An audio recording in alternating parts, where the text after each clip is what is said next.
நடுக்கம்பை கிராமத்துலேருந்து பேசுகிறேங்க. இப்போ நம்ம 2 நாளைக்கு முன்னாடி நம்ம ஏரியாவில் ஃபுல்லாக பலத்த காற்றும் மழையும் பேஞ்சதில் வந்து நம்ம பாக்கு பயிரிடு பண்ணியிருக்குது இந்த ஏரியாவில்.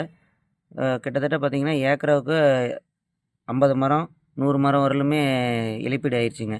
இது எல்லாமே பார்த்திங்கன்னா 5 வருஷம் வரலும் நம்ம இதை எந்த முதலீடு இல்லாமல், அதாவது வருமானமும் இல்லாமல் நம்ம உற்பத்தி பண்ணுறோம். இப்போ இந்த ஈல்டுக்கு வர சமயத்தில் இது எல்லாமே வேரோட சாஞ்சு போச்சு. இது எல்லாமே இப்போ பார்த்திங்கன்னா காப்போடு இருக்குது. இது வேர் எல்லாம் பயிர் இன்னும் 1 மாதத்தில் அறுவடை பண்ணுற சமயங்க.